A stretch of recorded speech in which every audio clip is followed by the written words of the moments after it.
Hey guys, tonight we descend into the darkest chambers of ancient Chinese palaces where power, desire, and systematic cruelty created some of the most disturbing sexual practices in human history. So before you get comfortable, take a moment to like the video and subscribe. Now, dim the lights, maybe turn on a fan for that soft background hum, and let's ease into tonight's journey together. Picture this. A 14-year-old girl is carried naked through the corridors of the Forbidden City, wrapped in gold cloth like a package, unable to walk because her feet were deliberately broken and bound when she was 4. She's being delivered to an emperor who keeps 9,000 women imprisoned for his sexual pleasure, guarded by men who had their genitals completely severed with a knife. This isn't fiction. This was Imperial China. And what you've just heard barely scratches the surface. For over 2,000 years, Chinese civilization developed what they called fangzhong shu, the bedroom arts. But these weren't arts of love or mutual pleasure. They were sophisticated systems of sexual exploitation, disguised as science, philosophy, and spiritual practice. The Dutch scholar Robert van Gulik had a name for what he discovered in these ancient texts: sexual vampirism. But first, let me tell you about the legend that started it all. According to ancient Chinese texts, the Yellow Emperor Huangdi supposedly lay with 1,000 women and became immortal. Another figure, Peng Zhu, allegedly lived to 800 years by mastering these techniques. These weren't just stories. They were instruction manuals. The message was clear. Women existed to be used, their very life force extracted to fuel male power and longevity. The sophistication of these systems is what makes them truly chilling. This wasn't crude barbarism. It was calculated, methodical, and wrapped in the language of health, spirituality, and imperial glory. The Chinese developed detailed anatomical knowledge, breathing techniques, and elaborate rituals, all designed to maximize male pleasure while treating women as instruments of enhancement. But the real horror lies in how completely this became normalized. For centuries, these practices weren't seen as abusive. They were seen as civilized, as the natural order of things. The more we examine these systems, the more we realize we're looking at something far darker than simple historical brutality. We're looking at the systematic engineering of human suffering for sexual gratification. Let's start with the philosophical foundation that made all of this possible. The concept that would justify centuries of exploitation and turn spiritual practice into predatory science. Ancient Chinese sexual philosophy was built on a deceptively simple idea: the balance of yin and yang energies. But what sounds like harmonious spirituality was actually a blueprint for systematic exploitation. The core principle was straightforward. Men must absorb feminine yin energy from women to strengthen their masculine yang essence. This wasn't about mutual enhancement. This was about consumption. The practice was literally called the art of using women, not loving women, not pleasuring women, using them. The goal was to use yin to strengthen yang, which meant teaching men how to drain feminine energy from their partners during sexual encounters. Women weren't participants in these exchanges. They were resources to be harvested. The level of clinical precision involved was extraordinary. Practitioners divided female sexual response into 10 distinct stages, mapping every physiological change with scientific accuracy. They documented changes in breathing patterns, skin temperature, muscle tension, taste, and smell. But this knowledge wasn't gathered to enhance women's pleasure. It was collected to help men more effectively exploit that response for their own benefit. Think about what this means. For generations, Chinese men studied women's bodies with the intensity of scientists, not to bring joy or satisfaction, but to perfect their ability to extract energy while giving nothing in return. Women became test subjects in experiments designed to benefit everyone except themselves. The texts describe female orgasm in extraordinary detail, but only because that was the moment when yin energy was supposedly released and available for absorption. The entire sexual encounter was choreographed around creating and harvesting that moment, with the woman's experience reduced to its utility for male enhancement. But the philosophical justification went even deeper. According to these teachings, women were naturally abundant in yin energy and could regenerate it easily. Men, however, possessed limited yang essence that had to be carefully preserved and enhanced. This created a worldview where women existed as renewable energy sources, while men were precious repositories of power that had to be protected and strengthened. The implications were staggering. If women could regenerate their energy but men could not, then it was not only acceptable, but necessary for men to take from women. The philosophy transformed exploitation into obligation, selfishness into spiritual practice. And this wasn't some fringe belief system. These ideas penetrated every level of Chinese society, from peasant households to imperial palaces. The bedroom became a battlefield where men waged war against feminine energy, and victory meant leaving your partner drained while you walked away enhanced. But philosophy was just the beginning. The real horror lay in how these ideas were implemented through specific techniques that turned sexual encounters into acts of systematic predation. The Taoist sexual practices that emerged from this philosophy created what can only be described as a sophisticated system of sexual predation. Men were taught elaborate techniques designed to achieve maximum stimulation and energy, absorption from women, while maintaining absolute control over their own sexual responses. The goal was simple: take everything, give nothing. The cornerstone of these practices was semen retention. Men had to prevent ejaculation at all costs because releasing semen meant losing precious yang essence. But this wasn't about abstinence. It was about having sexual encounters where only the woman reached climax, releasing her yin energy for the man to absorb while he preserved his own vital essence. The techniques for achieving this were both complex and disturbing. One method involved immediate withdrawal before orgasm, leaving the woman sexually frustrated while the man maintained his energy stores. Another required applying physical pressure to the perineum during climax, preventing ejaculation while still experiencing orgasm. This technique was believed to force the retained semen upward into the brain, where it would nourish mental faculties and extend life. Some Taoists explicitly called sexual intercourse the battle of stealing and strengthening. The language reveals everything. This wasn't lovemaking, it was combat. Women were enemies to be defeated, their energy stolen, their responses manipulated for male benefit. The level of physical manipulation required was extreme.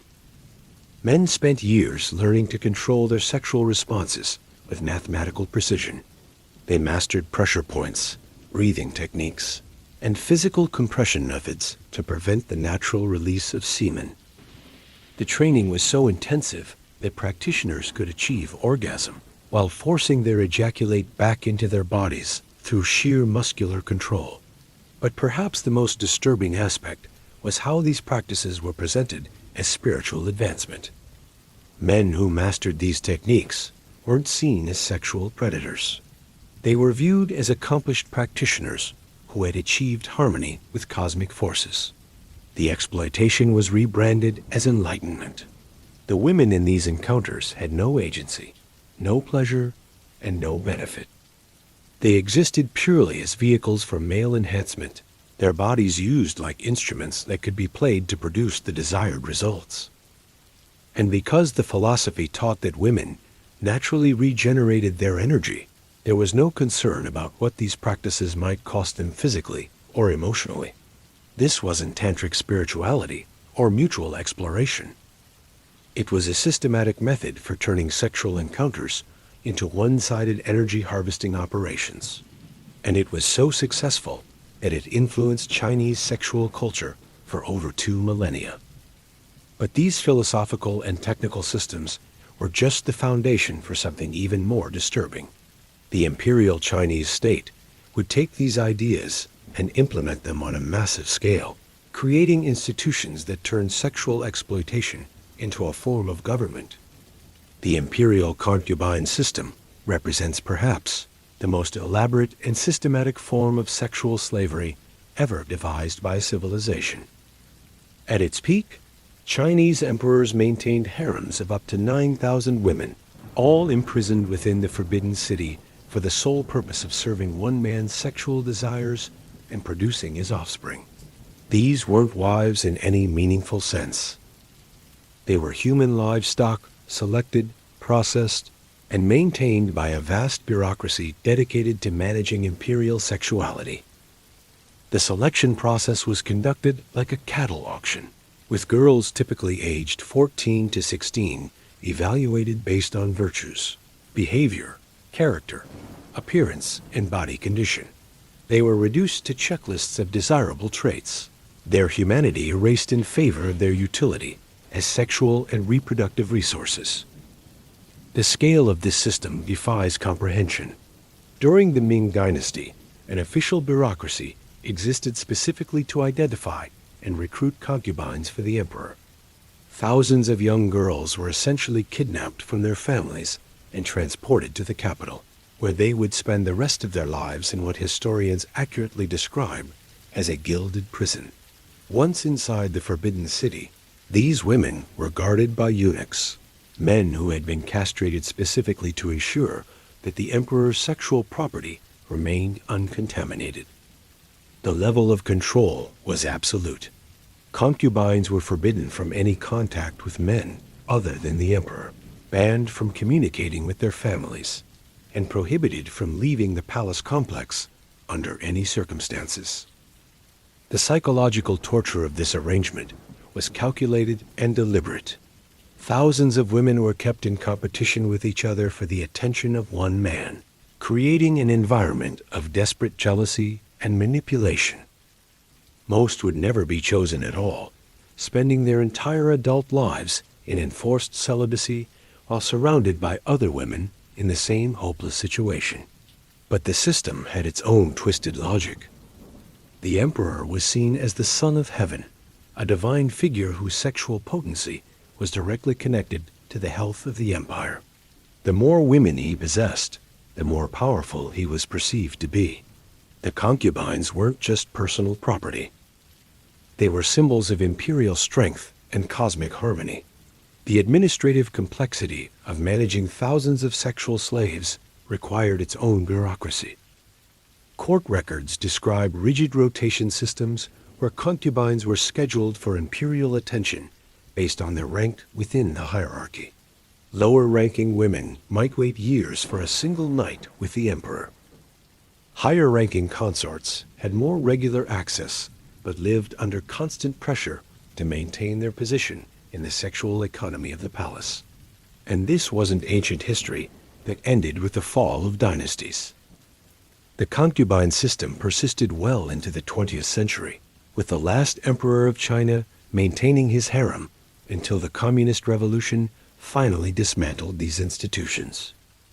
For over 2,000 years, the Chinese state operated what was essentially a massive sexual trafficking operation disguised as imperial tradition.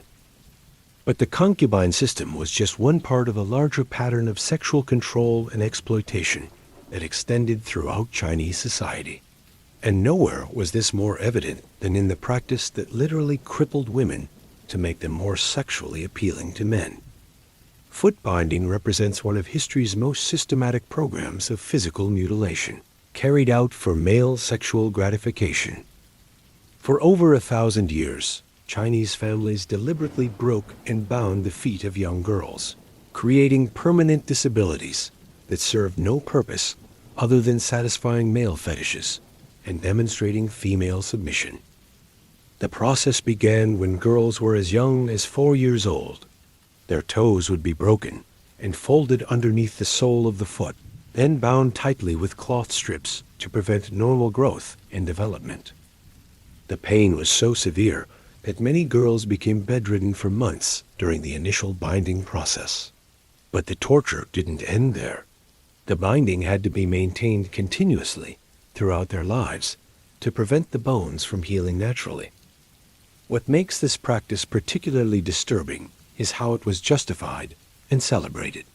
Bound feet were called lotus feet, and the smaller they were, the more desirable the woman was considered. A 3-inch foot was called a golden lotus and represented the pinnacle of feminine beauty and marriageability. 4-inch feet were silver lotuses, acceptable but not ideal. Anything larger than 5 inches was dismissed as an iron lotus with virtually no marriage prospects. This created a horrifying hierarchy where women's social value was literally measured in inches of mutilation.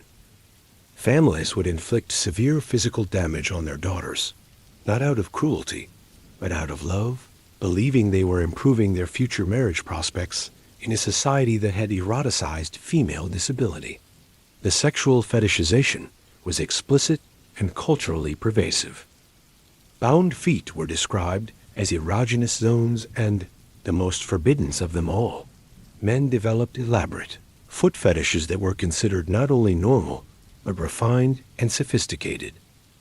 The sight, touch, and even smell of these deformed feet became primary sources of male sexual arousal across all levels of society. But the practical consequences for women were devastating. Foot binding made normal walking extremely difficult or impossible. Women with bound feet had to be carried to their wedding ceremonies, carried to their husbands' beds, and often carried throughout their daily lives because independent mobility was severely limited. The practice created a population of women who were literally hobbled and dependent on others for basic functions. The hygiene conditions were horrific. The tight bindings made proper cleaning nearly impossible, leading to chronic infections, rotting flesh, and gangrenous conditions. Many women lived with constant pain, frequent infections, and the smell of decay from their own feet. Yet this suffering was considered a mark of refinement and feminine virtue. The scale of foot binding is almost incomprehensible. Historians estimate that hundreds of millions of Chinese women had their feet bound over the centuries. This practice persisted. Entire generations of women were systematically crippled to satisfy male sexual preferences and maintain patriarchal control over female mobility and independence. What's most disturbing is that this torture was inflicted by mothers on their own daughters. Women who had themselves been crippled would break the bones of their young girls, not out of malice, but because they had internalized the belief that female suffering was necessary for social acceptance. The system was so complete that its victims became its enforcers. This wasn't an accident or a cultural quirk. Foot binding was a deliberate technology of control that served multiple purposes. It satisfied male fetishes, demonstrated family status, limited women's mobility, and created physical dependency that reinforced social hierarchies. It was systematic oppression disguised as beauty standards, and it persisted for a millennium because it served the interests of those with power. But even foot binding was just one element in a larger system of sexual control and exploitation that extended into every aspect of Fok, Chinese society. And to understand how complete this system was, we need to examine the men who were chosen to guard and control the sexuality of imperial women, the eunuchs, whose own bodies had been mutilated to serve the sexual paranoia of emperors. The Chinese eunuch system created what may be history's most extensive program of systematic sexual mutilation, with hundreds of thousands of men voluntarily undergoing complete castration to gain access to positions of power and influence within the imperial bureaucracy. Unlike partial castration practiced in some other cultures, Chinese eunuchs underwent total emasculation, with both penis and testicles removed simultaneously in a procedure that had an extremely high mortality rate. The operation was performed in crude huts outside the Forbidden City by unlicensed practitioners, who charged 6 silver pieces for what they called removing the 3 preciouses. The brutality of the procedure was shocking even by medieval standards. The castration was performed with only a small knife, using hot chili sauce as the sole form of anesthetic. After the cutting, a plug would be inserted into the wound and left in place for 3 days. The success of the operation was determined by removing the plug after 72 hours. If urine flowed freely, the man would survive. If not, he would die slowly from infection or internal complications. The mortality rate was extraordinarily high, but the potential rewards made the risk seem worthwhile to desperate families. Eunuchs could achieve positions of enormous power within the imperial system, becoming wealthy administrators, military commanders, and trusted advisors to emperors. For poor families, castrating a son represented their only chance of escaping poverty and gaining access to the highest levels of society. The physical consequences of castration were severe and permanent. The complete removal of male hormones left eunuchs with high voices, weakened muscles, and poor bladder control. They frequently wet themselves and developed a distinctive odor that led to the common Chinese expression, as smelly as a eunuch. Despite these humiliations, many men considered the trade-off worthwhile for the social advancement castration could provide. But perhaps the most disturbing aspect of the eunuch system was its psychological dimension. These sexually mutilated men became obsessed with preserving their severed genitals, believing they needed to be as complete as possible when they died, because their masculinity would be restored in the afterlife. Many eunuchs spent their entire lives carrying preserved genitalia in jars, and a gruesome trade developed in human organs as eunuchs who had lost their precious sought replacements from other sources. The eunuch system also served as a weapon of war and ethnic domination. The Khitan Empress Dowager Changshan led military campaigns specifically designed to capture young Chinese boys for castration, creating a supply of sexually mutilated servants for foreign rulers. After defeating Chinese forces in 986, she ordered the castration of around 100 captured boys, all under 10 years old and selected for their physical attractiveness. This represents one of the most systematic uses of sexual mutilation as a tool of political control and cultural humiliation. The captured and castrated boys became permanent symbols of their people's military defeat, their mutilated bodies serving as daily reminders of foreign domination. The eunuch system persisted for over 2,000 years because it solved the fundamental problem of imperial paranoia: how to staff the palace with men who could never pose a sexual or dynastic threat to the emperor's power. By creating a class of sexually mutilated servants, the imperial system ensured that no palace employee could father children who might challenge the royal succession. But the cost was enormous, not just in human suffering, but in the psychological damage inflicted on an entire society that normalized and even celebrated the systematic mutilation of male sexuality as a path to advancement and power. These practices taken together reveal something profoundly disturbing about how sexual exploitation can become so embedded in a culture that it's celebrated as refinement, spirituality, and natural order. But we've only begun to explore the depths of what ancient China considered normal and even admirable sexual behavior.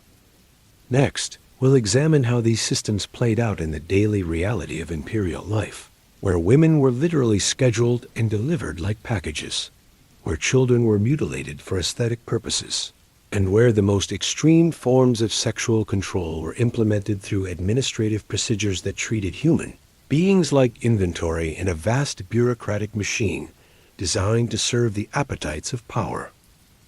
The horror wasn't just in the individual practices, but in how completely they were systematized, normalized, and integrated into every aspect of society. And as we'll see, the psychological and physical damage extended far beyond the immediate victims to shape the sexual culture of an entire civilization for over 2 millennia. But that's a story for our next chapter, where the true scale of these systems becomes clear, and where we'll discover that what we've covered tonight was just the beginning of practices so disturbing they challenge our understanding of how human societies can normalize the most extreme forms of systematic cruelty when they serve the interests of those in power. The administrative machinery of the imperial palace transformed sexual exploitation into a precise science. Court records from the Ming Dynasty reveal a rotation system so mechanically cruel it reads like a bureaucratic nightmare. The assistant concubines, 81 in number, share the imperial couch 9 nights in groups of 9. The 9 spouses and the 3 consorts are allotted 1 night to each group, and the empress also alone 1 night. Imagine being reduced to a schedule entry. Your entire existence measured in allocated time slots based on your ranking in a sexual hierarchy. Some emperors kept jade tablets with their favorites' names scattered across their bedrooms. 50 or more tablets representing human beings who could be summoned with the flip of a piece of stone. When an emperor made his selection, the process that followed was designed to strip away every vestige of human dignity. A eunuch would rush to the chosen woman's quarters and perform what was called the security procedure, all clothing removed to ensure she wasn't concealing weapons.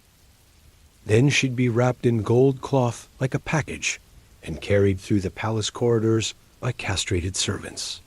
The woman would be deposited at the foot of the emperor's bed like a delivery, her bound feet making independent movement impossible.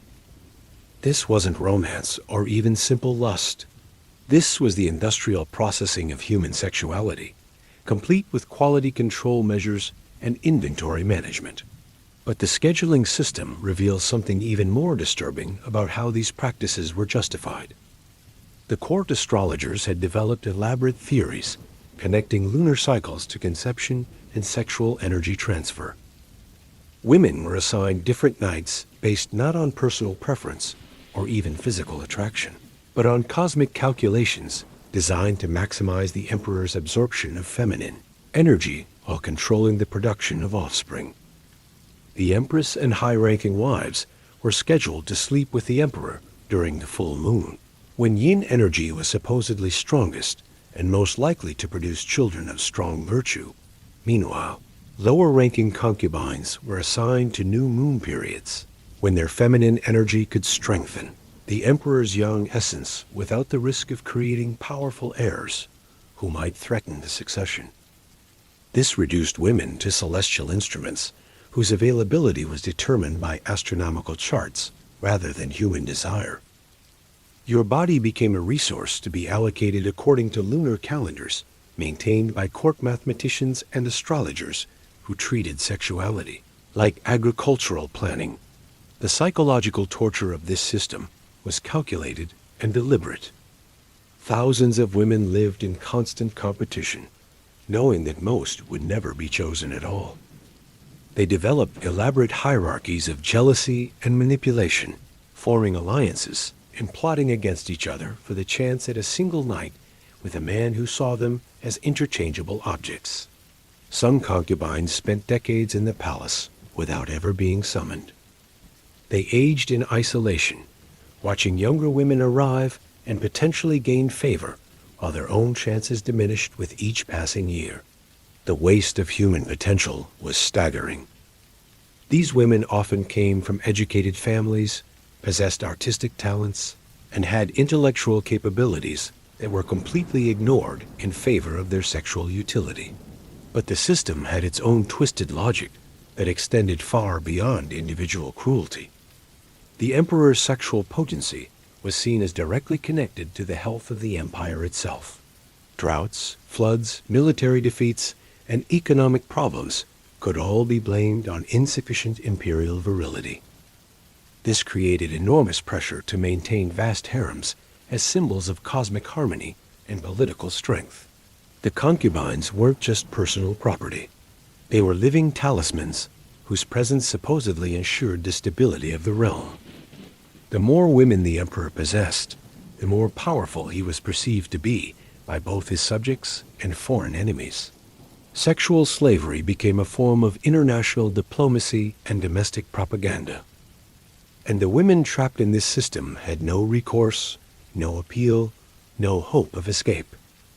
They were banned from contact with their families, forbidden from leaving the palace grounds, and prohibited from forming relationships with anyone except the emperor, who might never notice their existence.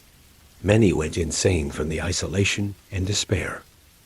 Yet even this wasn't the most disturbing aspect of imperial sexual control. Because while the concubine system trapped women in golden cages, there was another practice that reached into ordinary families across China, convincing parents to mutilate their own daughters in the name of beauty and marriageability. The foot binding process began with a ceremony that families celebrated like a rite of passage. When a girl reached 4 or 5 years old, female relatives would gather to perform what they called the opening of the lotus.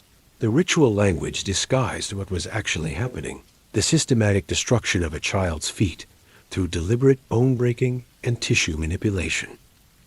The mother or grandmother would begin by soaking the girl's feet in warm water mixed with herbs, supposedly to soften the bones and make the breaking process easier. Then came the folding. The 4 smaller toes were bent under the sole of the foot and bound tightly against the arch with long strips of cloth. The goal was to force the toes and heel closer together, creating the desired lotus shape that men found sexually arousing. But this was just the beginning of years of continuous torture. After the initial binding, the girl had to rebind her own feet daily, gradually tightening the cloths to prevent the bones from healing in their natural position. Any relaxation of the binding would allow the feet to grow normally, ruining the entire investment of pain and effort. The process took 4 to 5 years to complete, representing what survivors described as the most painful time in these little girls' lives. During the initial months, many girls couldn't walk at all and had to be carried everywhere. The pain was so severe that some developed fevers and fell into delirium. Others begged their mothers to stop, but the binding continued relentlessly because families believed this suffering was necessary for their daughters' future happiness. The hygiene conditions were horrific and deliberately ignored. The binding cloths were about 10 feet long and extremely difficult to remove, which meant feet were typically washed only once every 2 weeks. This created perfect conditions for infection, with dead skin, blood, and pus accumulating under the tight wrappings. The smell became so overwhelming that bound feet were described as very, very stinky, yet this odor was somehow eroticized as part of the fetish. Many girls developed serious infections that spread up their legs. Some died from gangrene. Others lost toes or entire sections of their feet to rot and decay. But families continued the practice because the alternative, having a daughter with normal feet, meant she would be unmarriageable in a society that had made female mutilation a prerequisite for social acceptance. The psychological damage was as severe as the physical trauma.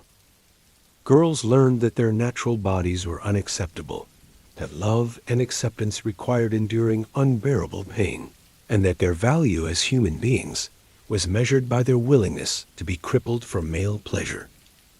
They internalized the belief that female suffering was not only normal, but beautiful and necessary. As these girls grew into women, they became enforcers of the system that had tortured them. Mothers who had been crippled would break the bones of their own daughters, not from sadism, but from the genuine belief that this cruelty was an act of maternal love. The cycle of abuse became self-perpetuating across generations. The foot-binding process reveals something profoundly disturbing about how societies can normalize extreme cruelty when it serves existing power structures. Families convinced themselves they were helping their daughters by mutilating them.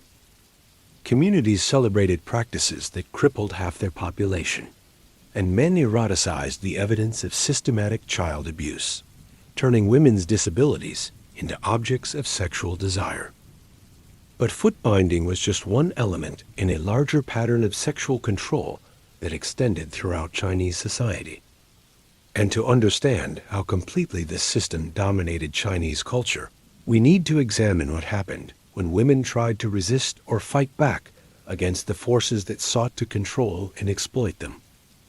The palace women's assassination attempt against the emperor in the early 15th century reveals both the desperation that drove women to extreme measures and the horrific consequences they faced when their resistance was discovered. According to court records, a group of concubines and palace servants conspired to strangle the emperor during one of his nocturnal visits, taking advantage of a moment when he was alone with his favorite consort. The attempt failed because the conspirators tied the wrong kind of knot in the silk cord they used as a weapon. But the aftermath was a bloodbath that demonstrated the systematic brutality used to maintain sexual control over thousands of women. When one conspirator panicked and revealed the plot to the empress, the punishment was designed to terrorize every woman in the palace.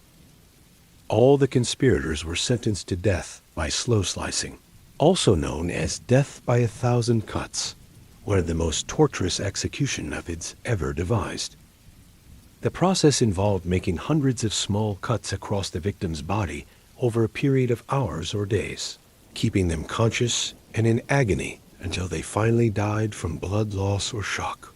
But the punishment didn't stop with the conspirators themselves. Their families were also executed, extending the brutality to innocent relatives who had nothing to do with the assassination attempt. This collective punishment was designed to ensure that no woman would ever again risk resistance, knowing that her actions could result in the torture and death of her parents, siblings, and children. The sheer desperation required to attempt regicide, despite knowing these consequences, reveals the psychological hell of life within the imperial sexual system. These women were willing to risk the most extreme torture imaginable rather than continue living as sexual slaves in golden prisons. Their failed rebellion became a warning that echoed through the Forbidden City for generations. But individual resistance was ultimately futile against systems so deeply embedded in Chinese culture. The sexual exploitation we've examined wasn't carried out by a few sadistic individuals, but was supported by philosophical traditions, legal structures, religious beliefs, and social customs that made these practices seem natural and necessary. The Taoist sexual philosophy that justified treating women as energy sources to be drained was taught by respected masters and practiced by scholars and officials throughout Chinese society. The concubine system was maintained by vast bureaucracies and protected by imperial law. Foot binding was celebrated by poets, artists, and intellectuals as the height of feminine refinement. This wasn't a barbaric aberration, but the logical outcome of worldviews that placed male pleasure and power above female humanity. The practices we've explored tonight weren't secret or hidden, but were openly discussed, systematically implemented, and culturally celebrated for over 2 millennia. The normalization of extreme sexual exploitation reveals something uncomfortable about human societies and their capacity to justify cruelty when it serves the interests of those in power. These weren't primitive people who didn't know better.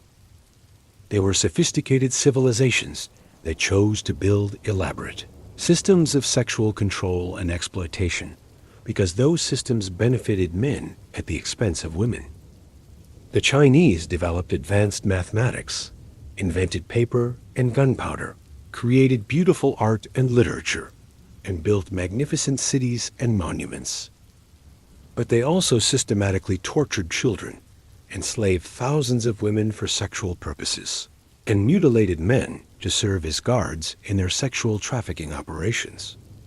The same culture that produced philosophical wisdom and technological innovation also normalized practices that can only be described as systematic sexual torture.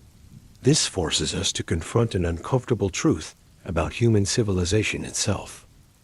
Advanced knowledge and cultural sophistication don't automatically lead to moral progress or humane treatment of vulnerable populations. Intelligence can be used to design more efficient systems of exploitation, just as easily as it can be used to reduce suffering and increase human flourishing. The sexual practices of ancient China weren't aberrations or mistakes, but were logical extensions of worldviews that treated some human beings as resources to be consumed by others. And while these specific practices may seem like ancient history, the underlying attitudes that made them possible, the willingness to justify exploitation through philosophy, tradition, and claims of natural order, persist in various forms throughout human societies today. But our exploration of these disturbing practices isn't finished. We've examined the philosophical foundations, the technical implementations, and the institutional structures that made systematic sexual exploitation possible on a massive scale. But there's still more to discover about how these systems affected not just their direct victims, but entire communities and generations of people who lived within cultures that had normalized extreme sexual cruelty. In our next section, we'll explore how these practices shaped family relationships, influenced child rearing, and created psychological patterns that extended far beyond the palace walls or upper-class households. We'll discover how the normalization of sexual exploitation created cultures of cruelty that affected every aspect of social life and personal relationships. Because the true horror of these systems wasn't just what they did to their immediate victims, but how they transformed entire societies into environments where extreme cruelty could flourish unchallenged, where systematic abuse could be celebrated as refinement, and where the suffering of the vulnerable could be transformed into entertainment for the powerful. The story continues to get darker, more systematic, and more revealing about the human capacity for both cruelty and self-deception. And as we'll see, these weren't just historical curiosities, but patterns of exploitation that offer uncomfortable insights into how societies can convince themselves that their worst impulses represent their highest achievements. The systematic indoctrination began in childhood. Chinese mothers didn't just break their daughters' bones for beauty. They convinced them it was love. Picture a 4-year-old girl watching her mother heat the binding cloths, preparing for what families called the opening of the lotus. The child doesn't know she's about to be crippled for life. She thinks it's a celebration. The mother would sing traditional songs during the bone-breaking process, turning screams of agony into what sounded like a lullaby. Little lotus, soon you'll bloom so pretty. The psychological manipulation was as deliberate as the physical torture. These weren't sadistic monsters. These were loving parents who had been so completely programmed by their culture that they genuinely believed mutilating their children was an act of maternal devotion. The girls were taught to rebind their own feet daily, tightening the claws that kept their bones from healing naturally. By age 7, they were administering their own torture, convinced that the pain was proof of their virtue and future happiness. The system had turned victims into willing participants in their own destruction. But this indoctrination extended far beyond foot binding. Chinese families raised sons to believe they were entitled to drain energy from women, while daughters were taught that their primary value lay in being drained. Boys learned to view female sexual response as a resource to be harvested. Girls learned that their pleasure existed only to fuel someone else's power. The family structure itself became a training ground for sexual exploitation. Fathers practiced energy absorption techniques on their wives, while sons watched and learned. Mothers prepared daughters for lives of sexual servitude, while calling it preparation for marriage. The home became a laboratory where children were systematically programmed to either exploit or be exploited. Consider what this meant for child development. Boys grew up believing that love meant taking without giving, that masculine power required feminine sacrifice. that sexual encounters were battles to be won rather than experiences to be shared.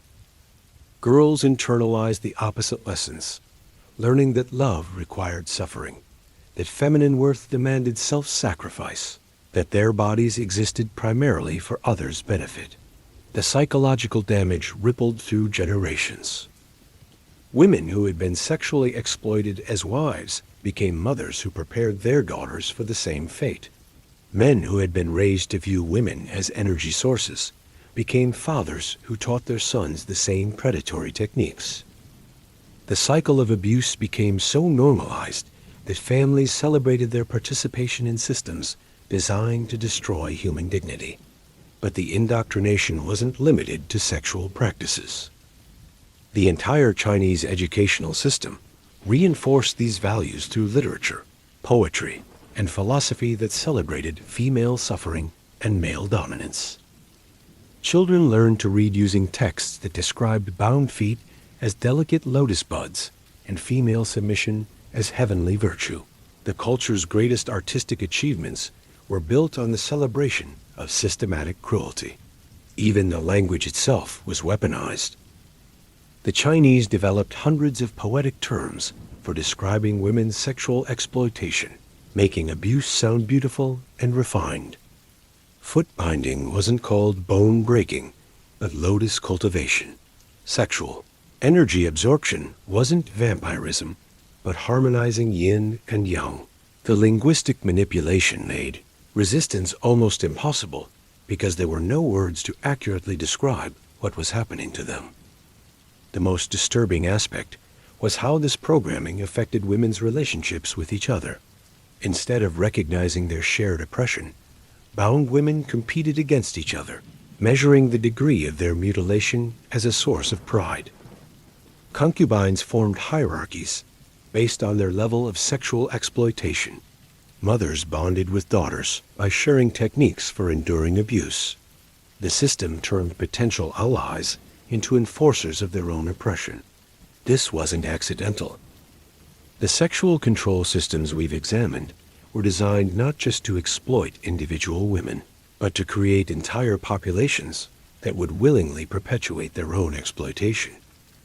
The goal wasn't simply to harm women, but to build cultures where harm became indistinguishable from love, where abuse was celebrated as tradition, where resistance became literally unthinkable. The success of this programming is evident in how long these practices persisted. Foot binding continued for over 1,000 years, not because it was imposed by force, but because families genuinely believed they were helping their daughters. The concubine system lasted for 2 millennia because women competed for the privilege of sexual slavery. The energy absorption techniques spread throughout Chinese society because both men and women accepted the philosophy that justified them. But programming on this scale required institutional support, and that's where the true horror of these systems becomes clear. Because while families were indoctrinating children and communities were celebrating abuse, the Chinese state was building massive bureaucracies, specifically designed to facilitate and expand sexual exploitation on an industrial scale. The imperial examination system, which selected government officials based on merit and knowledge, included questions about managing concubines and implementing sexual control techniques. Scholars who wanted to serve in government had to demonstrate their understanding of how to systematically exploit women. The state wasn't just tolerating these practices. It was requiring competency in sexual abuse as a qualification for public service. Local magistrates were expected to enforce foot-binding regulations, ensuring that families properly crippled their daughters according to regional standards.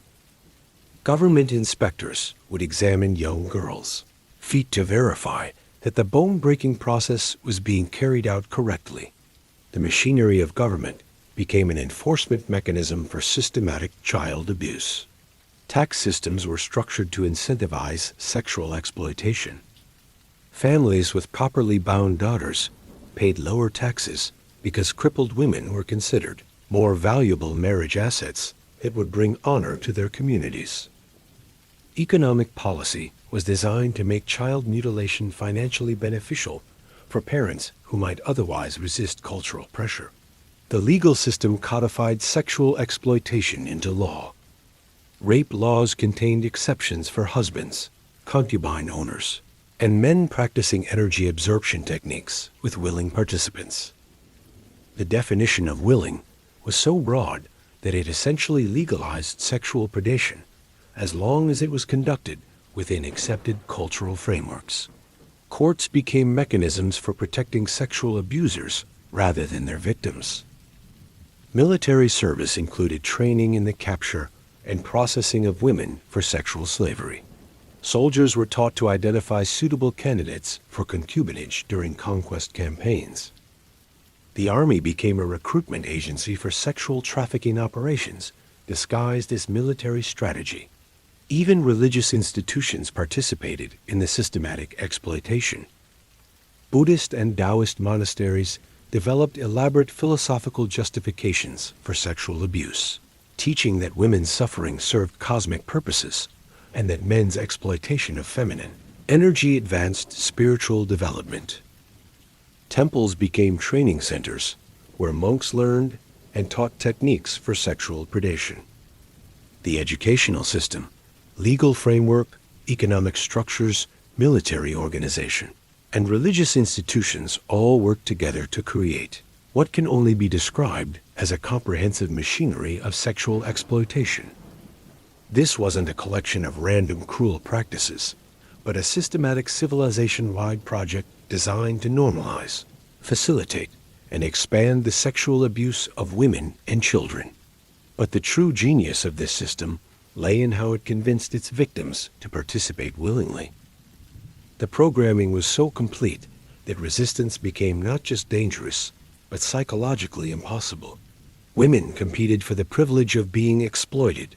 Families celebrated their participation in systematic abuse. Communities took pride in their efficiency at implementing sexual control techniques. The Chinese had created something unprecedented in human history, a culture so thoroughly devoted to sexual exploitation that its victims became its most enthusiastic supporters. And this wasn't achieved through brute force or simple intimidation, but through sophisticated psychological manipulation that turned cruelty into virtue, abuse into love, and systematic exploitation into cultural achievement. The implications are staggering.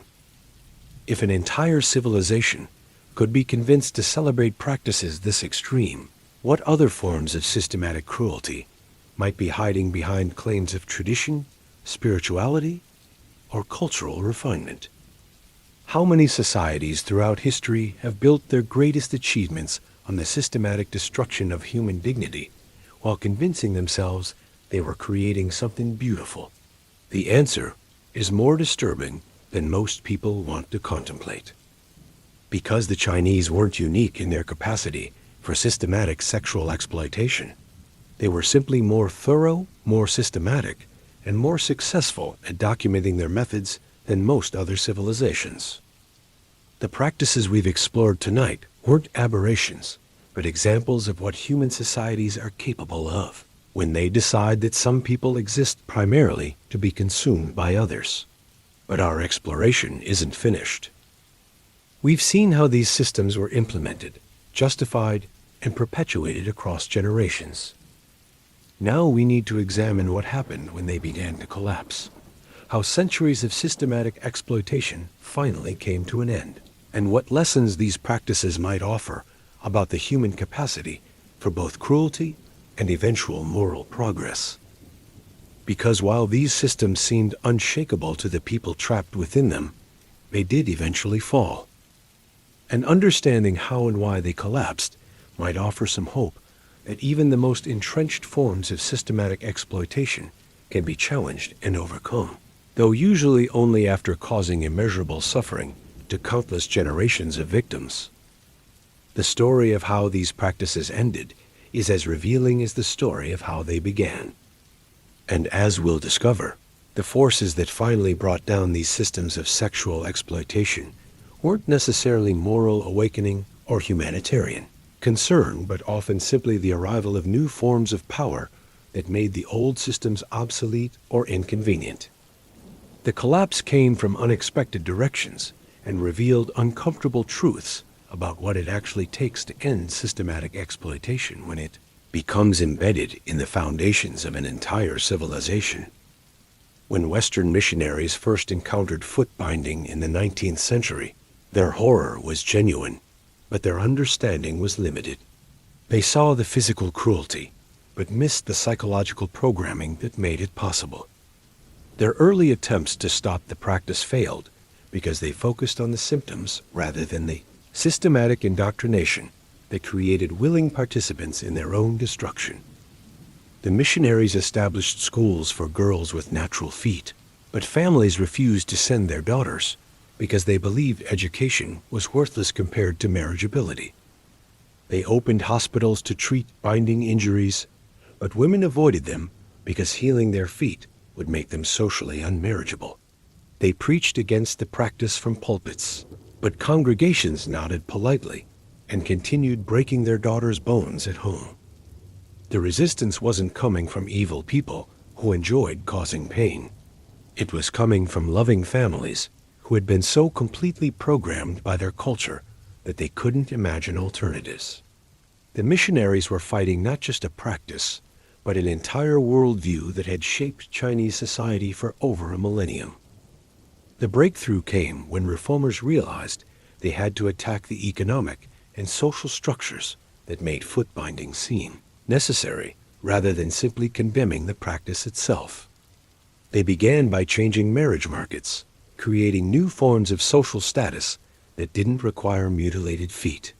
They established businesses that employed women with natural feet, proving that economic productivity was possible without crippling half the population. But even these systematic approaches took decades to show results. The programming ran so deep that many women with bound feet actively opposed reform efforts, fearing that change would make their lifetime of suffering meaningless. If natural feet became acceptable, what did that say about the torture they had endured and inflicted on their own daughters? The generational trauma was staggering.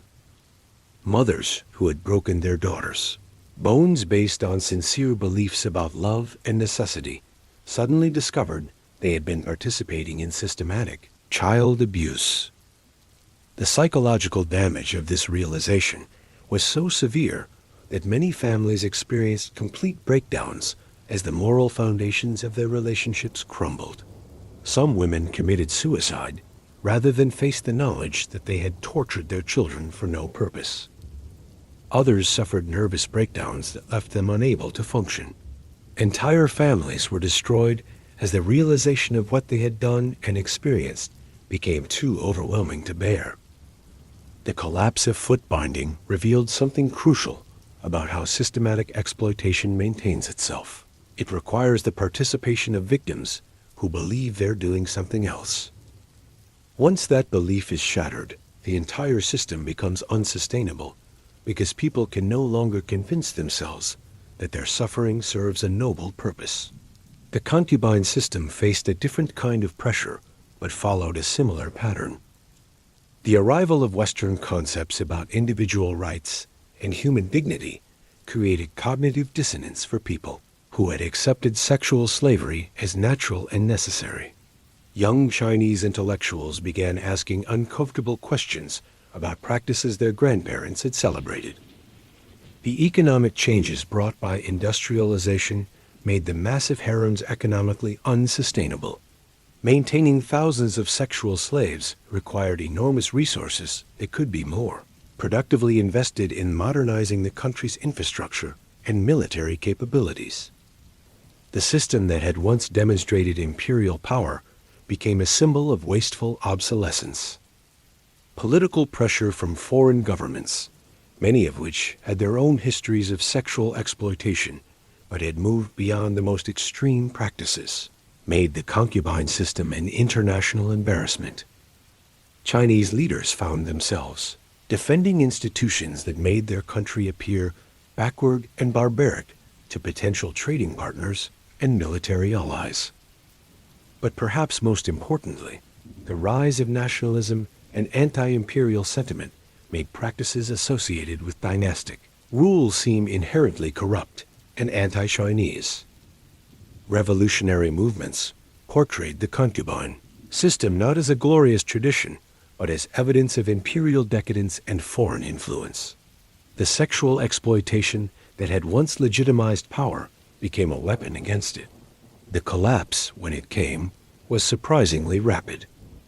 Practices that had seemed eternal and unshakable disappeared within a few decades, once the underlying support systems were removed. Families stopped binding daughters' feet not because they suddenly developed moral objections, but because the practice no longer provided social or economic benefits. The last emperor abandoned his harem not from humanitarian concern, but because maintaining it had become politically impossible and economically ruinous. The eunuch system ended not because people recognized its cruelty, but because the political structures that required sexually mutilated servants were replaced by new forms of government. The speed of this transformation reveals something both hopeful and disturbing about human nature. The same psychological flexibility that allowed people to normalize extreme exploitation also allowed them to abandon those practices when they no longer served useful purposes. People aren't inherently good or evil, but are remarkably adaptable to whatever social systems surround them. This adaptability offers hope that even the most entrenched forms of systematic cruelty can be changed when the underlying structures that support them are altered.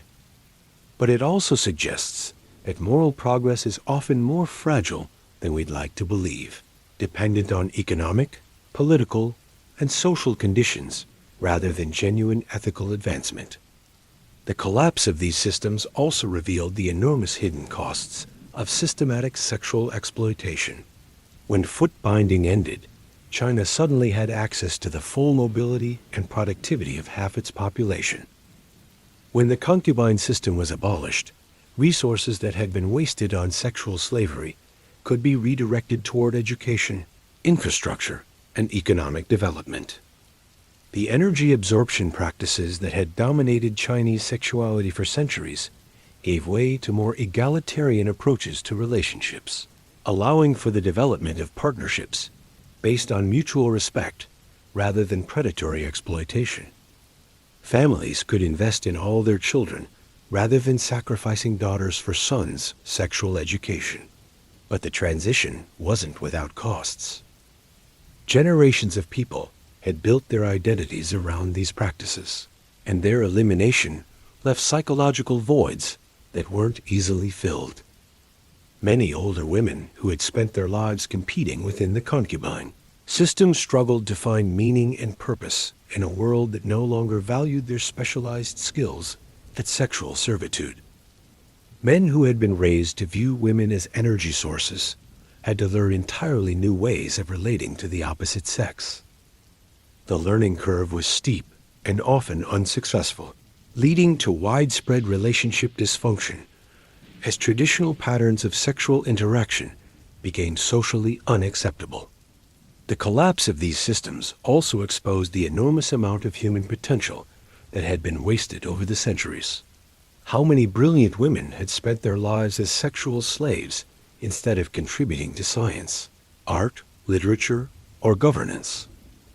How much intellectual and creative energy had been diverted into designing more efficient methods of sexual exploitation instead of solving genuine human problems? The historical record suggests that the costs of systematic sexual exploitation extended far beyond the immediate suffering of victims. These practices had distorted entire civilizations, channeling enormous amounts of human creativity and intelligence into projects that served no useful purpose, except maintaining sexual hierarchies that benefited a small minority at the expense of everyone else. But perhaps the most important lesson from the collapse of these systems is that change is possible even when practices seem completely entrenched and unshakable. The Chinese sexual exploitation systems had survived for over 2 millennia, had been integrated into every aspect of society, and had convinced their victims to become willing participants. Yet they disappeared within decades, once the underlying conditions that supported them changed. This suggests that no form of systematic exploitation, however deeply embedded or widely accepted, is truly permanent. Human societies are more flexible and adaptable than they often appear, capable of abandoning even their most cherished traditions when those practices no longer serve useful purposes or become too costly to maintain. The key insight is that lasting change requires addressing the structural conditions that make exploitation seem necessary or beneficial rather than simply condemning the practices themselves. Moral arguments alone are rarely sufficient to overcome centuries of cultural programming, but changes in economic incentives, political structures, and social relationships can make even the most extreme practices unsustainable. The story of how China's systematic sexual exploitation finally ended offers both hope and caution for understanding how other forms of systematic cruelty might be addressed. Change is possible, but it requires understanding the complex web of factors that maintain exploitative systems rather than focusing solely on their most visible and disturbing manifestations. And as we'll discover in our final examination of these practices, the lessons learned from this history remain relevant today, as different forms of systematic exploitation continue to operate in societies around the world, often hidden behind claims of tradition, necessity, or cultural authenticity that echo the justifications used in imperial China centuries ago.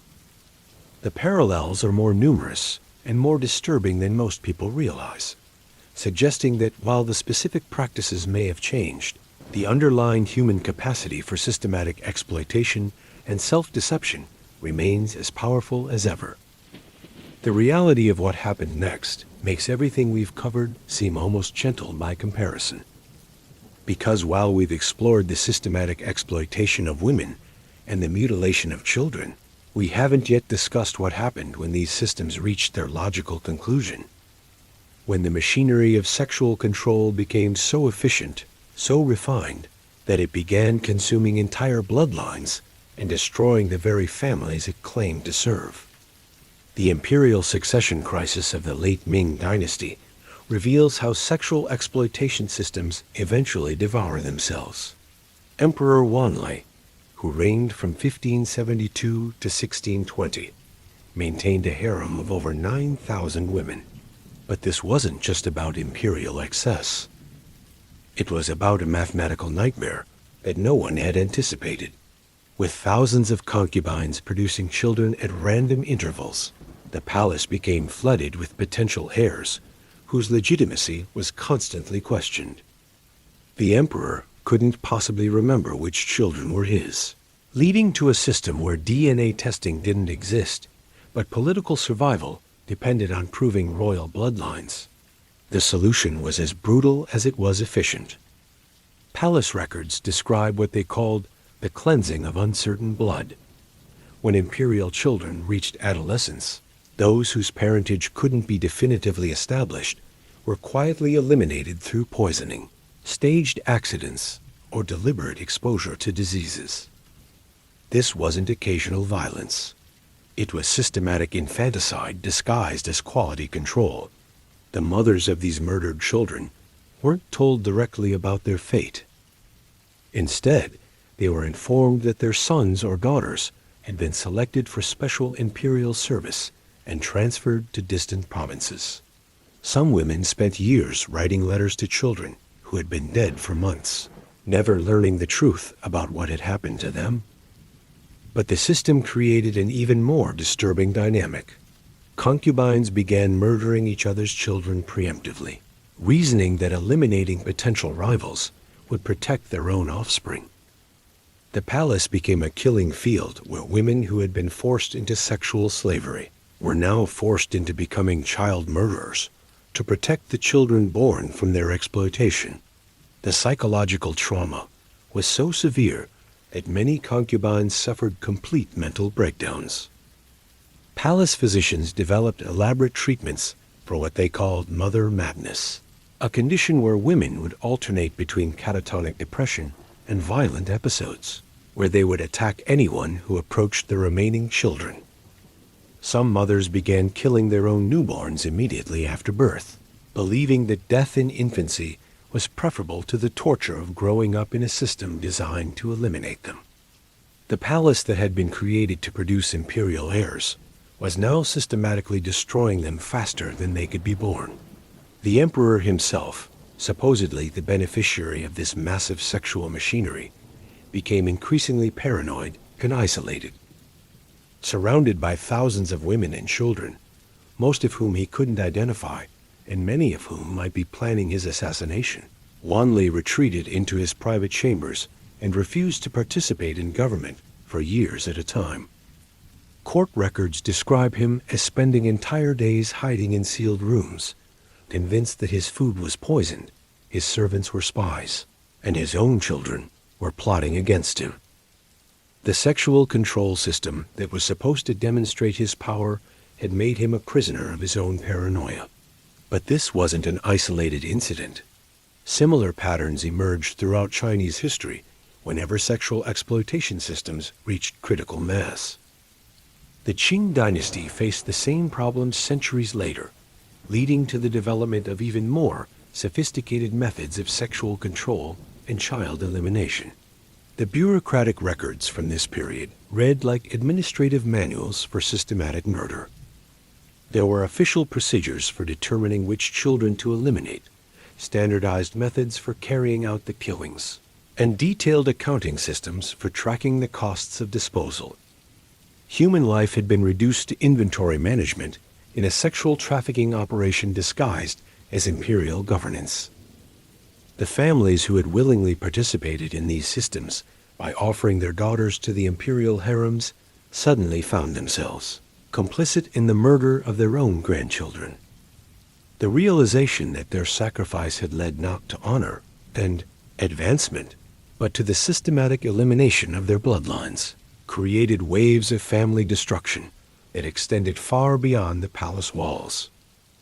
Entire noble lineages committed collective suicide rather than continue participating in systems that had transformed them, from families into suppliers for a machinery of sexual exploitation and child murder. The genealogical records from this period are filled with sudden terminations of family lines that had existed for centuries, as parents chose extinction over complicity. But perhaps most disturbing was how these practices were justified and normalized by the intellectual classes who served the imperial system. Confucian scholars developed elaborate philosophical frameworks explaining why systematic child murder was actually beneficial for social harmony and cosmic order. They argued that eliminating children of uncertain parentage prevented civil wars, maintained imperial legitimacy, and preserved the proper flow of celestial energy through the royal bloodline. The murder of innocents was reframed as patriotic duty and spiritual service. Academic institutions taught courses on the proper methods for identifying and eliminating surplus imperial children. The language used in these scholarly works is particularly chilling because of its clinical detachment. Children weren't murdered, but selected for celestial service. Mothers weren't grieving, but experiencing temporary adjustment to imperial will. Mass infanticide wasn't cruelty, but bloodline purification for dynastic stability. This linguistic manipulation made resistance almost impossible because there were no socially acceptable words for describing what was actually happening. Families who lost children couldn't accuse the emperor of murder without committing treason. Women who grieved their eliminated offspring were diagnosed with mental illness and subjected to treatments that often killed them. The entire intellectual apparatus of Chinese civilization had been mobilized to justify and facilitate the systematic murder of children born from systematic sexual exploitation. Universities, temples, courts, and administrative bureaucracies all worked together to make infanticide seem not just acceptable, but necessary for the good of society. But the system contained the seeds of its own destruction. As more families experienced the elimination of their bloodlines, resistance began building in unexpected places.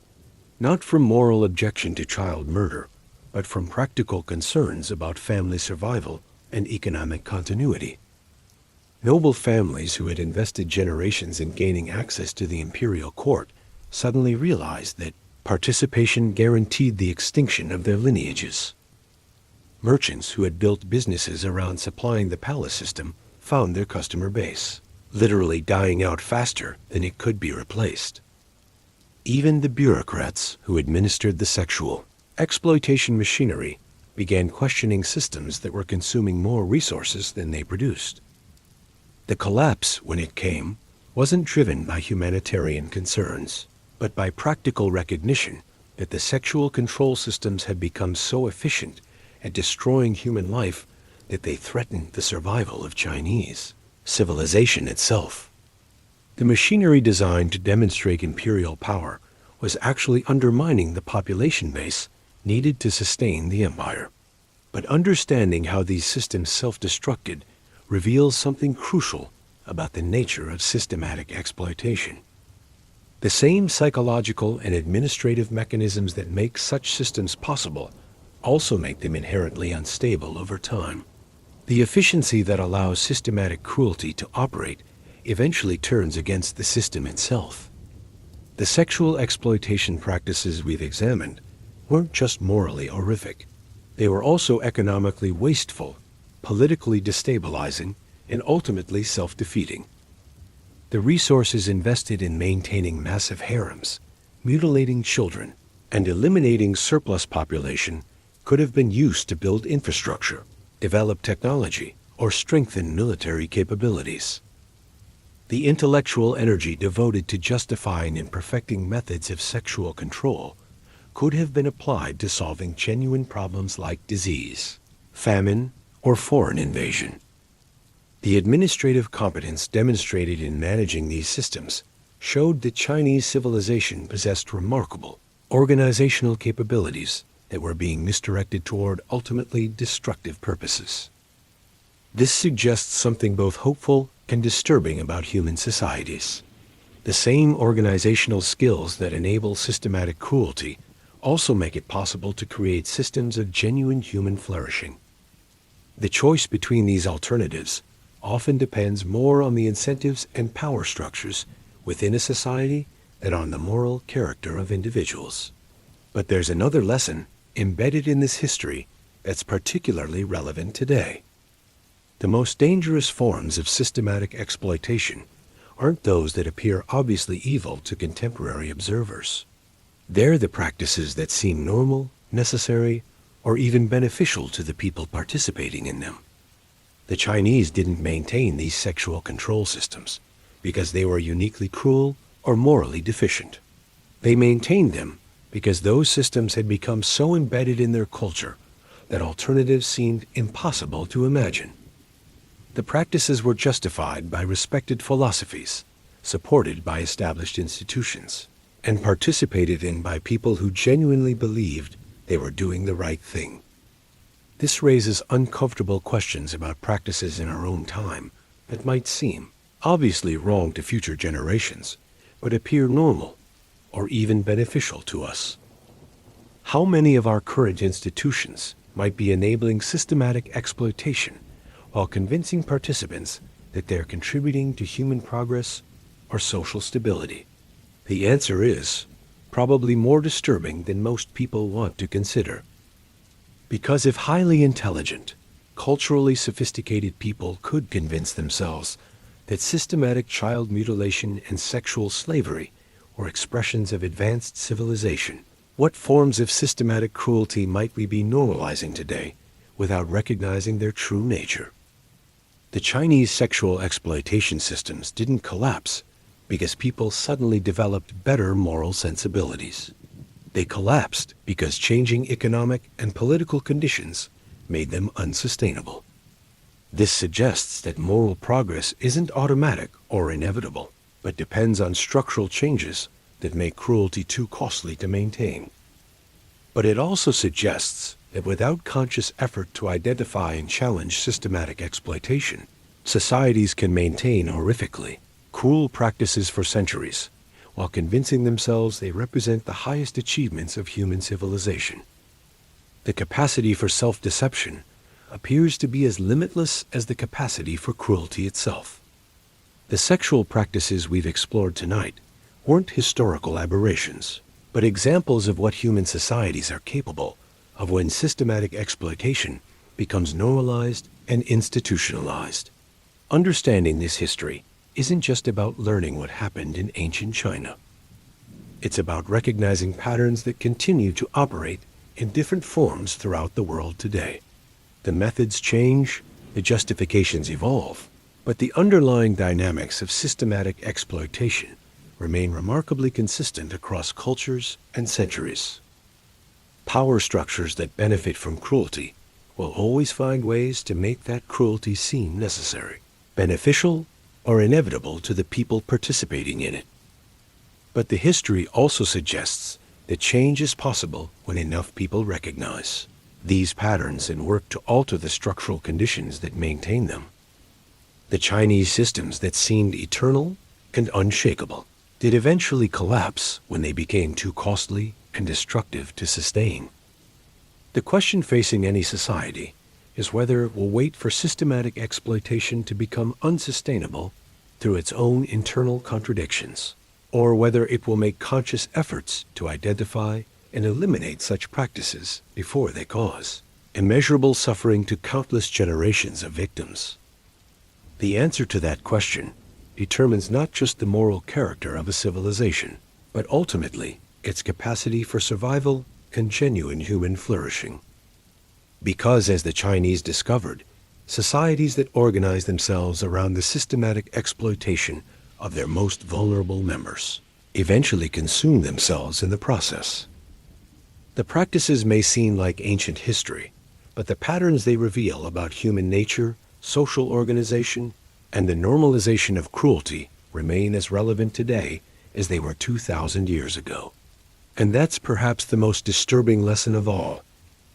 Tonight, we've journeyed through chambers of exploitation, so systematic they redefined what civilizations thought possible. We've seen how philosophy became predation, how tradition became torture, and how entire societies convinced themselves that their worst impulses represented their highest achievements. But we've also discovered something crucial about human nature itself. The same intelligence that created these systems of systematic cruelty also possessed the capacity to recognize their destructiveness and ultimately abandon them. The Chinese weren't uniquely evil any more than we are uniquely good. They were human beings operating within systems that had normalized extreme exploitation while convincing participants they were contributing to something noble and necessary. The tragedy isn't that these practices existed, but that they persisted for so long, because intelligent people found ways to justify them to themselves. The sexual exploitation we've explored tonight reveals uncomfortable truths about the human capacity for self-deception. But it also demonstrates that even the most entrenched systems of cruelty can eventually be challenged and overcome. Change is possible, but it requires recognizing these patterns wherever they appear and refusing to accept claims that systematic exploitation serves some higher purpose. The voices that once echoed through the Forbidden City have long since fallen silent. The last bound feet have healed. The final eunuch has died. But the capacity for systematic exploitation that created these practices remains as powerful as ever, waiting to be channeled in new directions by societies that convince themselves their cruelty serves noble ends. Understanding this history isn't about judging the past, but about recognizing patterns that continue to shape the present. Because, as we've learned tonight, the most dangerous forms of exploitation aren't those that appear obviously evil, but those that seem normal, necessary, and even beneficial to the people participating in them. The question isn't whether such systems exist today in different forms. The question is whether we have the courage to recognize them when they're hidden behind claims of tradition, necessity, or social progress. Because as the Chinese discovered across 2 millennia of systematic sexual exploitation, the price of that recognition may be uncomfortable, but the cost of avoiding it is immeasurable human suffering. And in the end, that may be the most important lesson these disturbing practices can teach us. Not about what humans are capable of in terms of cruelty, but about what we're capable of in terms of change, recognition, and the ongoing struggle to build societies that serve human flourishing rather than consume it. The chambers of exploitation have been opened. The patterns have been revealed. What we do with that knowledge determines whether these stories remain historical curiosities or become warnings that help us recognize similar patterns in our own time before they can take root and flourish in the darkness of normalized cruelty disguised as civilized progress. The practices we've explored represent just the visible surface of a system so comprehensive it touched every aspect of Chinese life. But there was another layer, something even more disturbing than the physical cruelty, the psychological architecture that made all of this possible. Picture this scene. A 10-year-old boy sits in a classroom in ancient China, learning to read using textbooks that describe women's sexual energy as harvest-ready grain and female orgasm as the moment of extraction. These weren't underground materials. These were standard educational texts approved by imperial authorities and taught by respected scholars. The child learns that masculine virtue requires feminine sacrifice. That love means taking without giving. That sexual encounters are battles where victory means leaving your partner drained while you walk away strengthened. By adolescence, this boy doesn't just know these techniques. He believes they represent the highest form of spiritual development and romantic sophistication. Meanwhile, his sister learns different lessons from the same educational system. She memorizes poetry that celebrates foot-binding as the blossoming of lotus beauty and studies literature where heroines achieve happiness through submission and suffering. She practices calligraphy by copying texts that describe female sexual response in clinical detail, not to understand her own body, but to help future partners exploit it more efficiently. The educational programming was so complete that children couldn't imagine alternatives. Boys who questioned whether draining women's energy was moral were diagnosed with insufficient masculine development and subjected to remedial training. Girls who resisted foot-binding or showed reluctance about sexual submission were labeled spiritually deficient and isolated from their families until they conformed. But the real genius of this system lay in how it convinced its victims to become its most effective promoters. Women who had spent their lives being exploited became the fiercest defenders of practices that had destroyed them. They weren't just accepting their fate. They were actively recruiting new victims and perfecting methods of exploitation. Take the role of the teaching aunts in wealthy households.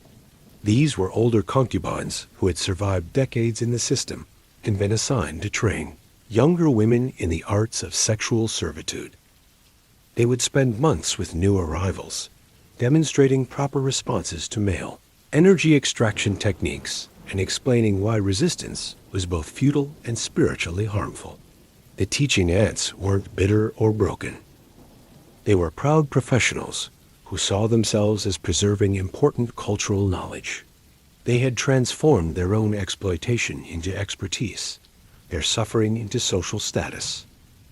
They genuinely believed they were helping younger women by teaching them how to be more efficiently exploited. This created a self-perpetuating cycle where each generation of victims became the next generation of enforcers. The system didn't need external coercion because it had convinced its targets that their exploitation was actually empowerment. Their abuse was actually education. Their destruction was actually spiritual development. The language used in this training reveals the sophisticated nature of the psychological manipulation. Sexual submission wasn't called slavery, but harmonious yielding. Energy extraction wasn't described as vampirism, but cosmic balancing. Physical pain from binding wasn't torture, but lotus cultivation. The system had weaponized language itself, making resistance literally unspeakable, because there were no socially acceptable words for describing what was actually happening. But perhaps most disturbing was how this programming affected women's relationships with their own bodies. Through years of training, women learned to disconnect from their physical sensations, to view their own sexual responses as resources that belonged to their partners rather than experiences they were entitled to enjoy themselves. Many developed what palace physicians called divine numbness, a condition where women could no longer feel physical pleasure or pain during sexual encounters. This wasn't seen as a medical problem, but as a spiritual achievement, evidence that they had successfully transcended their selfish desires and become pure vessels for masculine enhancement. The women who achieved this state were held up as models for others to emulate. They were given special titles, awarded ceremonial privileges, and used as instructors for younger concubines who still retained inconvenient connections to their own physical experiences. The system had turned complete dissociation into a mark of feminine virtue. Court records describe ceremonies where women would publicly demonstrate their divine numbness by allowing themselves to be pierced with needles, burned with hot irons, or subjected to other forms of physical abuse without showing any reaction. These exhibitions weren't punishment. They were celebrations of what the system considered the highest achievement of feminine development. The audiences at these ceremonies weren't horrified, but inspired.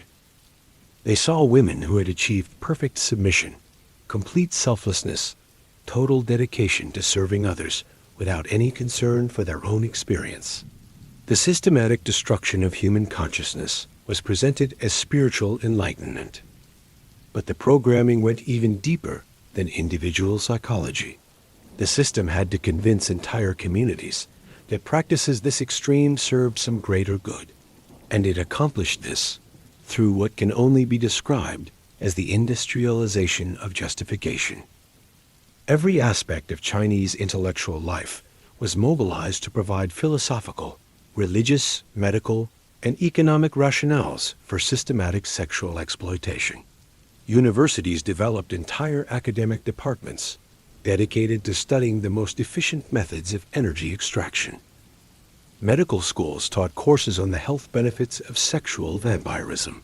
Religious institutions created elaborate theological frameworks explaining why feminine suffering served cosmic purposes.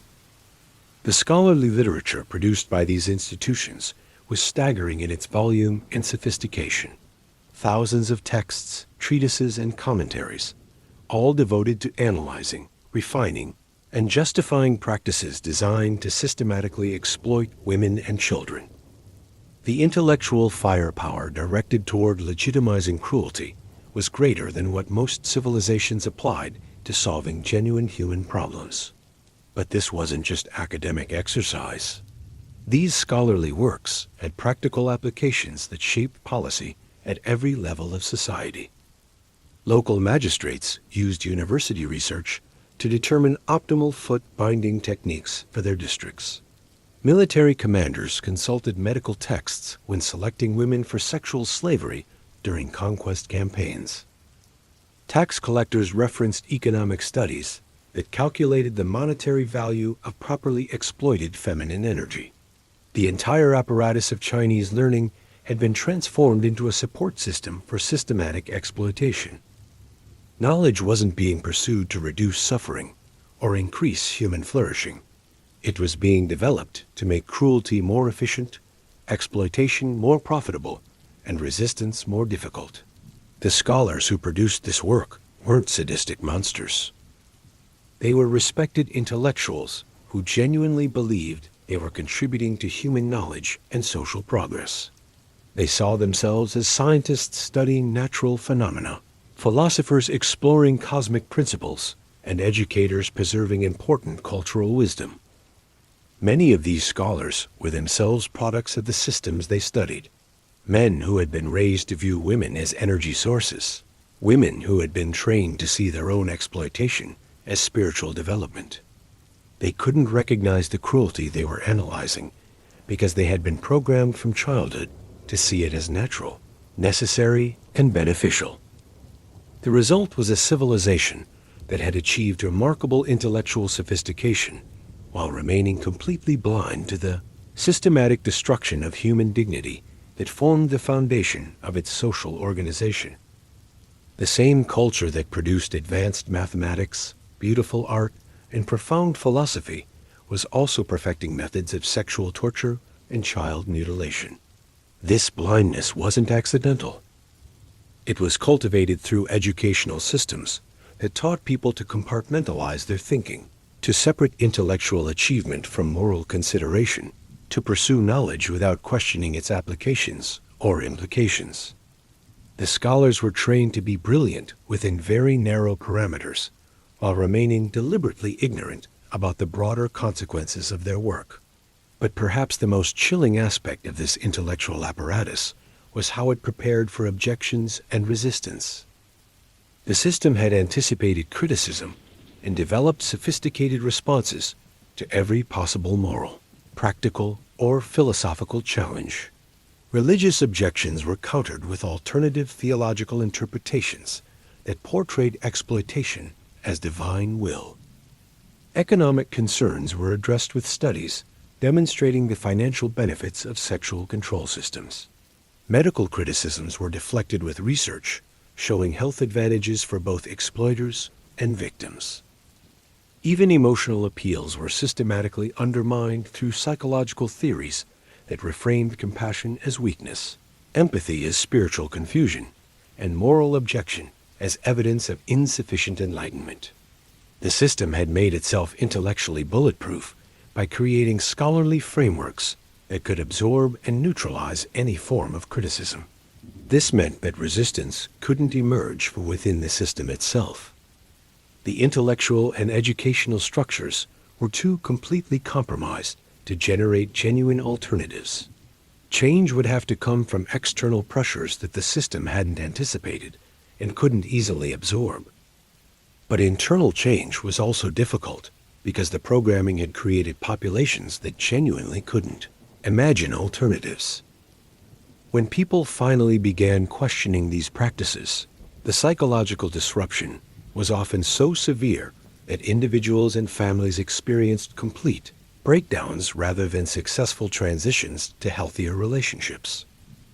The collapse of systematic sexual exploitation wasn't a gentle process of moral awakening, but a traumatic shattering of worldviews that had shaped every aspect of people's lives. Many couldn't survive the transition psychologically, leading to epidemics of suicide, mental illness, and family destruction as the foundations of their reality crumbled. But the system had also created its own vulnerabilities through its very completeness. By programming people so thoroughly, it had made them dependent on the system for their sense of identity, purpose, and social connection. When external conditions changed enough to make the system unsustainable, its former supporters often became its most effective opponents because they understood its weaknesses from the inside. The women who had been trained as teaching ants became some of the most effective reformers because they knew exactly how the psychological manipulation worked. The scholars who had spent their careers justifying exploitation were able to develop equally sophisticated arguments against it once they recognized what they had been doing. The children who had been raised within these systems but lived to see their collapse became bridges between the old world and the new, able to explain to younger generations why practices that seemed obviously cruel had once appeared normal and necessary to intelligent, loving people. This suggests something important about how systematic exploitation maintains itself and how it can be challenged. The programming that makes cruelty seem acceptable isn't just individual psychology, but collective worldview. Changing it requires not just convincing individuals, but transforming entire cultures, institutions, and ways of understanding reality itself. But it also suggests that the human capacity for moral transformation is greater than it often appears. People who had spent their lives participating in systematic exploitation were capable of recognizing its true nature and working to dismantle it once they were given alternative frameworks for understanding their experiences. The process wasn't easy or painless, but it was possible.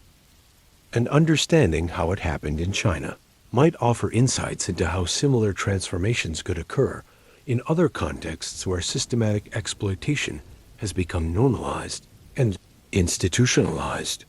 But the Chinese case also reveals how fragile these transformations can be. The same psychological flexibility that allowed people to abandon cruel practices also made them vulnerable to new forms of exploitation that used different justifications and methods. The collapse of the traditional sexual control systems didn't automatically create healthier relationships or more egalitarian societies. It created a vacuum that had to be filled with something else. And without conscious effort to build better alternatives, that vacuum could be filled with practices that were just as harmful, but harder to recognize, because they used different language and operated through different institutions. The lesson isn't that moral progress is impossible, but that it requires constant vigilance and conscious effort to build systems that serve human flourishing rather than exploit human vulnerability. The capacity for systematic cruelty doesn't disappear when particular practices are abandoned. It simply searches for new expressions that can evade current forms of recognition and resistance. But perhaps most importantly, the Chinese case demonstrates that even the most entrenched and sophisticated systems of exploitation contain the seeds of their own transformation. The same human intelligence that creates these systems also possesses the capacity to recognize their destructiveness and work to replace them with alternatives that better serve human dignity and potential. The question isn't whether change is possible, but whether we have the courage to recognize systematic exploitation when it's hidden behind claims of tradition, necessity, or progress, and the determination to build better alternatives, even when the process is difficult, painful, and uncertain. The stories we've explored tonight aren't just historical curiosities, but windows into patterns that continue to operate in various forms throughout human societies. Understanding these patterns doesn't guarantee we'll recognize them in our own time, but it does provide tools for asking the right questions about practices that seem normal and necessary, but might be serving interests that have little to do with human flourishing. And in the end, that may be the most important gift these disturbing histories can offer. Not answers about what to think, but frameworks for how to think about systematic exploitation wherever it appears, disguised behind whatever justifications make it seem acceptable to the people participating in it. The chambers of exploitation have been opened, the patterns revealed. What happens next depends on whether we use this knowledge to recognize similar dynamics in our own time, or simply file it away as ancient history that has no relevance to contemporary life. But as we've learned tonight, the most dangerous forms of systematic exploitation aren't those that seem obviously evil to current observers. They're the practices that appear normal, necessary, and even beneficial to the people living within them. And that's a pattern that remains as relevant today as it was 2,000 years ago in the palaces of imperial China. The question each of us faces is whether we have the courage to look honestly at the systems we participate in and ask whether they serve human flourishing or something else entirely. Because as the Chinese discovered across millennia of systematic sexual exploitation, the price of that honesty may be uncomfortable, but the cost of avoiding it is immeasurable human suffering. And with that sobering thought, we reach the end of tonight's journey into the darkest chambers of human history. Sleep well if you can. Tonight we've journeyed through chambers of exploitation, so systematic they redefined what civilizations thought possible. We've seen how philosophy became predation, how tradition became torture, and how entire societies convinced themselves that their worst impulses represented their highest achievements. The administrative records we've uncovered reveal something even more chilling than the individual cruelties. These weren't random acts of sadism. They were carefully documented, scientifically refined, and bureaucratically managed systems that treated human suffering like any other form of industrial production. Palace accountants kept detailed ledgers tracking the costs of maintaining sexual slavery operations. Medical researchers published peer-reviewed studies on the most efficient methods for breaking children's bones. University scholars received government funding to develop new techniques for psychological manipulation and energy extraction. The sheer volume of documentation is staggering. Thousands of official reports, training manuals, and administrative procedures, all devoted to perfecting methods of systematic exploitation. The intellectual effort invested in these systems exceeded what most civilizations applied to agriculture, medicine, or engineering combined. But what makes this truly disturbing isn't just the scale of the cruelty. It's how completely it was integrated into every aspect of social life. These weren't secret practices hidden from public view. They were celebrated achievements that families took pride in participating in. Parents who successfully crippled their daughters received community recognition and tax benefits. Scholars who developed new methods of sexual exploitation were awarded prestigious appointments and academic honors. Officials who efficiently managed harems and eunuch systems were promoted to the highest levels of government. The normalization was so complete that resistance became literally unthinkable. The language itself had been weaponized to make criticism impossible. There were no socially acceptable words for describing what was actually happening, because the vocabulary of moral objection had been systematically eliminated from public discourse. Children grew up learning that systematic exploitation was not just normal but virtuous. Educational systems taught them to see cruelty as refinement, abuse as love, and systematic destruction as spiritual development. By adulthood, they genuinely couldn't imagine alternatives because their entire conceptual framework had been shaped to make alternatives invisible. But perhaps the most chilling discovery is how these systems prepared for resistance. They had developed sophisticated responses to every possible objection, creating intellectual frameworks that could absorb and neutralize any form of criticism before it could gain traction. Religious leaders who might object to the cruelty were co-opted with alternative theological interpretations that portrayed exploitation as divine will. Economic critics were silenced with studies demonstrating the financial benefits of sexual control systems. Medical professionals who raised health concerns were overwhelmed with research, showing supposed advantages for both exploiters and victims. Even emotional appeals were systematically undermined through psychological theories that reframed compassion as weakness, empathy as confusion, and moral objection as evidence of insufficient enlightenment. The systems had made themselves intellectually bulletproof. This meant that change couldn't emerge from within the existing power structures. The intellectual and educational institutions were too completely compromised to generate genuine alternatives. Reform would have to come from external pressures that the system hadn't anticipated and couldn't easily absorb. When those pressures finally arrived in the form of Western contact and economic modernization, the collapse was swift but traumatic. People who had spent their lives believing they were participating in refined civilization suddenly discovered they had been perpetuating systematic torture. The psychological disruption was so severe that many individuals and families experienced complete breakdowns rather than successful transitions to healthier relationships. Suicide rates spiked as people struggled to reconcile their self-image with the reality of what they had done and experienced. Mothers who had broken their daughters' bones based on sincere beliefs about love and beauty discovered they had been participating in systematic child abuse. Scholars who had devoted their careers to justifying exploitation realized they had been intellectual accomplices to mass torture. Families who had taken pride in their participation in palace systems learned they had been suppliers for an industrial-scale sexual trafficking operation.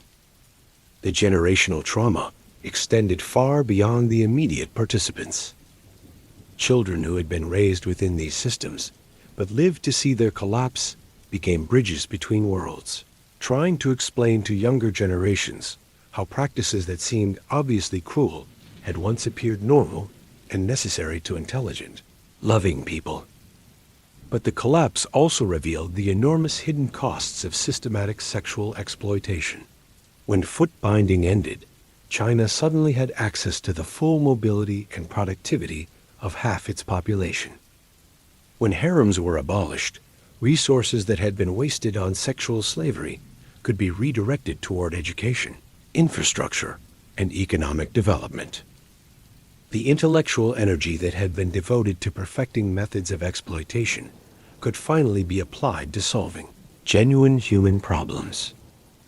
The administrative competence that had been demonstrated in managing these cruel systems proved that Chinese civilization possessed remarkable organizational capabilities that had been misdirected toward ultimately destructive purposes. Yet the transformation wasn't automatically beneficial. The same psychological flexibility that had allowed people to normalize extreme exploitation also made them vulnerable to new forms of manipulation that used different justifications and methods. Revolutionary movements that promised liberation from traditional oppression sometimes created their own systems of exploitation, using different language, but operating through similar psychological mechanisms. The capacity for systematic cruelty didn't disappear when particular practices were abandoned. It simply searched for new expressions that could evade recognition and resistance. This reveals something crucial about human nature itself. We aren't inherently good or evil, but remarkably adaptable to whatever social systems surround us. The same intelligence that created systems of systematic cruelty also possessed the capacity to recognize their destructiveness and work to replace them with alternatives. But moral progress isn't automatic or inevitable. It depends on conscious effort to identify and challenge systematic exploitation wherever it appears, disguised behind whatever justifications make it seem acceptable to the people participating in it. The sexual practices we've explored tonight weren't historical aberrations, but examples of what human societies are capable of when exploitation becomes normalized and institutionalized. Understanding this history isn't just about learning what happened in ancient China. It's about recognizing patterns that continue to operate in different forms throughout the world today. The methods change, the justifications evolve, but the underlying dynamics remain remarkably consistent. Power structures that benefit from cruelty will always find ways to make that cruelty seem necessary, beneficial, or inevitable to the people caught within them. But the history also demonstrates that even the most entrenched systems of exploitation contain the seeds of their own transformation. Change is possible when enough people recognize these patterns and work to alter the structural conditions that maintain them. The question facing any society is whether it will wait for systematic exploitation to become unsustainable through its own internal contradictions, or whether it will make conscious efforts to identify and eliminate such practices before they cause immeasurable suffering to countless generations. Tonight we've opened chambers that had remained sealed for centuries, revealing practices so disturbing they challenge everything we think we know about human civilization. But we've also discovered something profound about the human capacity for both cruelty and transformation. The voices that once echoed through the Forbidden City have fallen silent. The last bound feet have healed. The final eunuch has died. But the patterns that created these systems of exploitation remain as powerful as ever, waiting to be channeled in new directions by societies that convince themselves their cruelty serves noble purposes. The most dangerous forms of systematic exploitation aren't those that appear obviously evil to contemporary observers. They're the practices that seem normal, necessary, and even beneficial to the people living within them. And that's a pattern that remains as relevant today as it was 2,000 years ago. Understanding these histories doesn't guarantee we'll recognize similar dynamics in our own time. But it does provide tools for asking the right questions about systems that seem natural and inevitable, but might be serving interests that have little to do with human flourishing. The question isn't whether such systems exist today in different forms. The question is whether we have the courage to recognize them when they're hidden behind claims of tradition, necessity, or progress. As the Chinese discovered across millennia of systematic sexual exploitation, the price of that recognition may be uncomfortable, but the cost of avoiding it is immeasurable human suffering that could persist for generations before the systems finally collapse under their own contradictions. The chambers have been opened, the patterns revealed. What we do with that knowledge determines whether these stories remain historical curiosities or become warnings that help us build societies that serve human dignity rather than consume it. And with that sobering realization, we close tonight's exploration into the darkest corners of human history. The practices may be ancient, but the capacity for both cruelty and transformation they reveal remains as contemporary as tomorrow's headlines. Sleep well, knowing that understanding these patterns is the first step toward ensuring they remain buried in the past where they belong.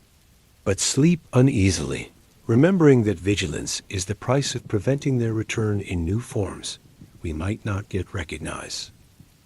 The greatest horror isn't what humans have done to each other in the past.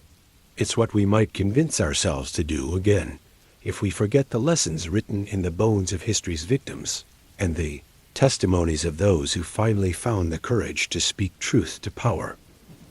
Tonight's journey ends, but the responsibility it reveals continues.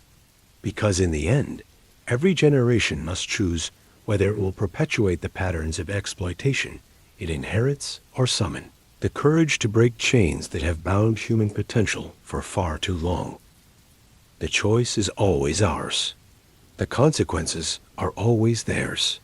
And that may be the most important lesson these disturbing practices can teach us about the ongoing struggle between human cruelty and human dignity that defines every moment of our shared history.